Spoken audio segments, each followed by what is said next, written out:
नमस्कार दोस्तों। आज हम आपको सुनाएंगे राम और सीता की अद्भुत कथा, जो भारतीय संस्कृति का एक अभिन्न हिस्सा है। यह कथा न केवल एक धार्मिक ग्रंथ है, बल्कि हमें जीवन के महत्वपूर्ण मूल्य, धर्म, सत्य और आदर्श को भी सिखाती है।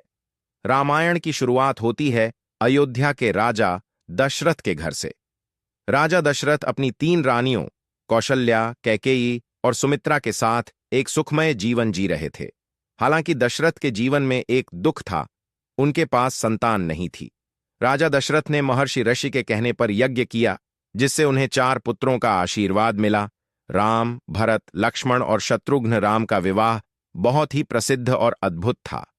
राजा जनक की पुत्री सीता, जो स्वयंवर में भाग लेने के लिए तैयार थीं, ने वह धनुष तोड़ा जिसे कोई और नहीं तोड़ सका। राम ने सीता को अपना जीवन साथी चुना और उनका विवाह हुआ। एक दिन राजा दशरथ ने अपनी पत्नी कैकेयी से वचन लिया कि वह उसे जो 2 वरदान देंगे वह देंगे। समय आया और कैकेयी ने पहला वरदान मांग लिया, राम को 14 वर्षों के लिए वनवास भेजना। राजा दशरथ बहुत दुखी थे, लेकिन उन्होंने वचन निभाया। राम ने अपने पिता का आदर करते हुए 14 वर्षों के लिए वनवास जाने का निश्चय किया। राम, सीता और उनके छोटे भाई लक्ष्मण ने अयोध्या को छोड़कर वन की ओर रुख किया। यह यात्रा कठिन थी, लेकिन राम और उनकी पत्नी सीता का आदर्श प्रेम और साथ उनका संबल था। एक दिन जब राम और लक्ष्मण जंगल में शिकार पर गए, सीता को सोने का एक सुंदर हिरण दिखाई दिया।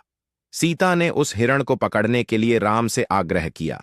राम ने हिरण का पीछा किया, लेकिन हिरण असल में राक्षस था, जो उनका रूप धरकर सीता को अगवा कर लिया। जब राम और लक्ष्मण लौटे तो देखा कि सीता गायब हैं। यह घटना राम के जीवन में एक मोड़ था। सीता का अपहरण रावण, लंका का राक्षस राजा, ने किया था। रावण ने सीता को अपनी लंका में बंदी बना लिया और राम से युद्ध की चुनौती दी।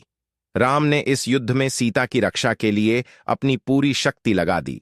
राम के लिए युद्ध में अकेले लड़ना संभव नहीं था, इसलिए उन्होंने हनुमान और वानर सेना की मदद ली। हनुमान ने सीता का संदेश राम तक पहुंचाया और राम को यह संदेश दिया कि सीता जीवित हैं। राम ने अपनी सेना के साथ लंका पर आक्रमण किया।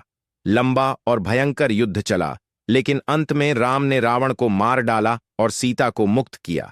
सीता ने अपनी शुद्धता को साबित करने के लिए अग्नि परीक्षा दी।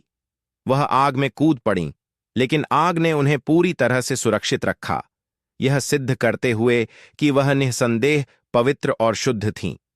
राम और सीता ने अयोध्या लौटने के बाद वहां राम राज्य की स्थापना की, जहां प्रजा सुखी और समृद्ध थी। राम के शासन को आदर्श माना गया।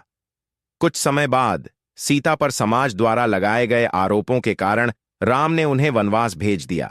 सीता ने अपने गर्भ में 2 जुड़वां पुत्रों लव और कुश को जन्म दिया, जो बाद में राम के पास लौटे। राम ने अपने जीवन के अंत में धरती को छोड़ दिया, लेकिन उनका आदर्श आज भी जीवित है। राम ने हमें जीवन में धर्म, सत्य और नैतिकता का पालन करने का संदेश दिया। तो दोस्तों, यह थी राम और सीता की अद्भुत कथा। यह कथा हमें जीवन के हर पहलू में सत्य, धर्म और नैतिकता का पालन करने की प्रेरणा देती है। अगर आपको हमारा वीडियो पसंद आया हो तो कृपया इसे लाइक और शेयर करें और चैनल को सब्सक्राइब करना न भूलें।